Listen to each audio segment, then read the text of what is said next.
জয় যিশু। আমাকে অনেকে এই প্রশ্নটা বারংবার আমাকে করে যে দিশাদি, অনেক দিন ধরে প্রার্থনা করছি, অনেক কিছু করছি, ফাস্ট করছি, এটা করছি ওটা করছি, কিন্তু কোনো উত্তর পাচ্ছি না প্রভুর কাছ থেকে। তো আমি তাদেরও বলেছি এবং আবারও আমি এখানে বলছি যে কোথাও না কোথাও ভুল হচ্ছে। প্রভু সমস্ত কিছু শোনেন, সবসময় শোনেন, তিনি কান খুলে রেখেছেন সবসময় শোনার জন্য, উত্তর দেওয়ার জন্য তিনি প্রস্তুত। কিন্তু তুমি নিজে ভাবো তোমার কোথাও ভুল হচ্ছে। আপনি ভাবুন আপনার কোথাও ভুল হচ্ছে। কোথায় ভুল হচ্ছে? বারংবার সেই পাস্টের ভুলগুলোকে রিপিট করা, এটা হচ্ছে প্রথম কারণ। এবং বারংবার পাস্টে কি ঘটে গেছে সেইগুলোকে নিয়েই পড়ে থাকা, এটা দ্বিতীয় কারণ। যদি প্রভুতে স্বাধীন হতে হয় না, আমাদের বাক্য বলছে যেখানে প্রভুর আত্মা সেখানে স্বাধীনতা। অর্থাৎ প্রভুকে যদি চেখে মেখে দেখতে হয়, তার স্বাধীনতাকে যদি আরও উপলব্ধি করতে হয়, তাহলে পাস্টকে ছাড়তে হবে, পাস্টকে ভুলতে হবে। হ্যাঁ, এটা খুব কঠিন জিনিস, অনেক কিছুই আছে, খুবই কঠিন, ঠিক আছে। কিন্তু তারপরেও এটা সবসময় মাথায় রাখতে হবে, প্রভুর আগে কোনো কিছু নেই। প্রভু আমাদের জন্য যত কষ্ট করেছেন তার আগে কোনো কিছু নেই। তার আগে সমস্ত কিছুই ছোট, ক্ষুদ্র জিনিস। আমাদের ওপর কি হয়েছে না হয়েছে, আমাদের পাস্টে কি ঘটেছে না ঘটেছে, সেসবের মধ্যে যেতেই চাইছি না, কিন্তু সেইগুলোকে ভুলতে হবে এবং প্রভুকে সর্বশ্রেষ্ঠ জায়গা দিতে হবে। এবং তিনি আমাদের জন্য যা করে গেছেন সেটাই আমাদের কাছে মেন। এবং বাদবাকি যা কিছু আছে না কেন সেগুলো ছোট। এটা যখনই করা হবে এবং নিজেকে পিউরিফাই করা হবে, নিজের যত দোষ ভুল পাপ সমস্ত কিছুকে প্রায়শ্চিত্ত করতে হবে, তার পাপ স্বীকার করতে হবে।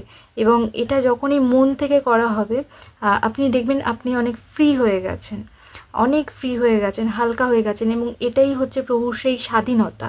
এই স্বাধীনতার কথাই বলা আছে যে আপনি হালকা হয়ে যাচ্ছেন, রিলিফ পেয়ে যাচ্ছেন প্রভুতে, প্রভু যীশু খ্রিস্টতে আপনি রিলিফ পেয়েছেন। এটাই হচ্ছে সেই স্বাধীনতা। এবং এই স্বাধীনতাকে নিয়েই আপনাকে আরও চলতে হবে। এবং সেই ভুলভাল জিনিসগুলোকে আর রিপিট করলে হবে না, সেগুলোকে সম্পূর্ণ ঝেড়ে ফেলে দিতে হবে প্রভু যিশুর নামে। এবং এখন থেকে প্রভু যিশুকে আপনাকে পরিধান করতে হবে, রোজ পরিধান করতে হবে, কাপড়ের মতো তাকে আষ্টে পৃষ্ঠে জড়িয়ে পরিধান করে রাখতে হবে। সবসময় প্রভু যিশুর মানে তাতেই মগ্ন থাকতে হবে, প্রভু যিশুতে মগ্ন। যে কোনো কাজ করছি প্রভু যিশুতে মগ্ন, প্রভুর নাম সবসময় করে যেতে হবে মনে মনে। কাউকে সামনে পেলে তাকে, প্রভুর আরাধনা গান, যে কোনো কাজ করছি, জাগতিক কাজ, তার সাথে প্রভুর নাম করে যাচ্ছি। এটাই এই লাইফের মধ্যে নিজেকে ঢুকিয়ে নিতে হবে। নিজের পারিপার্শ্বিক বন্ধু বান্ধব অ্যাটমসফিয়ার এমন রাখতে হবে যে আমি প্রভু যিশুতে পুরো বিলীন। আমার বন্ধুবান্ধব আত্মিক তারাও এই কথাই বলছে, লাইফ থেকে যত ক্ল্যাটার বাদ দেবেন দেখবেন অনেক পরিস্থিতি অনেক সুন্দর হয়েছে। এবং প্রভু যিশু আপনাকে আরও আশীর্বাদ করছে, আপনি বুঝতেই পারবেন। এবং নিজেকে গ্র্যাটিটিউডের মধ্যে নিয়ে আসুন। গ্র্যাটিটিউড এত ভালো জিনিস। গ্র্যাটিটিউডের মধ্যে আপনি যখনই নিজেকে নিয়ে আসবেন, আপনি যত থ্যাঙ্কফুলনেসের মধ্যে নিজেকে নিয়ে আসবেন, আপনি থ্যাঙ্কফুল হবেন সব জিনিসের জন্য, আপনি গ্রেটফুল হবেন, আপনি ইউনিভার্সকে থ্যাঙ্কস দেবেন, আপনি গ্রেটফুলনেস জানাতে থাকবেন, গ্র্যাটিটিউড দেবেন। আপনি সবসময় বলতে থাকবেন I am so thankful, I am so grateful to you for this this this. এগুলো যত বলতে থাকবেন, এগুলোকে আস্তে আস্তে শেখা প্র্যাকটিস করুন, এগুলোকে শিখুন, কেননা এটা একটা খুব দামি জিনিস। গ্র্যাটিটিউড মানে করা, বলা যে আমি এটার জন্য গ্রেটফুল, যে আমি এটা পেয়েছি, আমি কৃতজ্ঞ, আমি ভীষণ ধন্যবাদ জানাই। তো এইগুলো যত বলতে থাকবেন দেখবেন পজিটিভ জিনিস আরও অ্যাট্রাক্ট করছে আপনার দিকে। তো প্রভু যিশু সেই পজিটিভ জিনিস, সত্যি কথা বলতে। আর যত আপনি ধন্যবাদ দেবেন তত দেখবেন ধন্যবাদের আরও বিষয় চলে আসছে, তখন দেখবেন লাইফটা একটা অন্যরকম হয়ে গেছে, পুরোপুরি অন্যরকম। আর এটাই হচ্ছে প্রভু যিশুতে, আপনি তখন দেখবেন আরও কত আনন্দ এবং কত আশীর্বাদ আপনি পাচ্ছেন। এবং অন্যকে আপনি মোটিভেট করছেন প্রভুর কাজের জন্য, উদ্দীপ্ত করছেন তাকে প্রভুর কাজের জন্য। এটাই হচ্ছে প্রভুতে আরও আনন্দ করা, প্রভুতে বৃদ্ধি পাওয়া। এবং বৃদ্ধি আমাদের একলা চললে হবে না, বৃদ্ধি আরও লোককে নিয়ে চলতে হবে। প্রভু যীশু খ্রিস্টতে যারা বিলীন হতে চায় তাদেরকে আরও এগিয়ে দিতে হবে। তো এইভাবে প্রভুতে আরও চলা যায়। আর এইভাবেই ঈশ্বর আপনাকে আপনার প্রার্থনার উত্তর দেবে। শুধু একটু ধৈর্য ধরুন আর নিজেকে ইমপ্রুভ করুন। নিজের যে ভুলগুলো হচ্ছে সেই ভুলগুলোকে আপনি শুধরে নিন।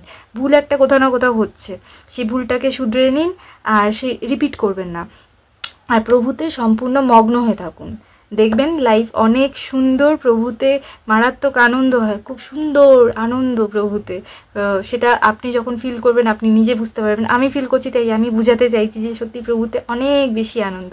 তাই আপনি যখন সেটা বুঝতে পারবেন আপনি আসলেই বুঝতে পারবেন যে আসলে প্রভুতে অনেক আনন্দ, এবং জাগতিক আনন্দের থেকে আলাদাই আনন্দ, স্বর্গীয় আনন্দ আছে। তাই সেটাকে যখনই আপনি উপলব্ধি করতে পারবেন তখন বুঝতে পারবেন যে প্রভু আপনাকে আশীর্বাদ দিচ্ছে, ব্লেসিংস আসছে এবং আরও আসতে থাকবে। আপনি শুধু এগিয়ে যান প্রভুর কাজে। ধন্যবাদ। জয় যিশু।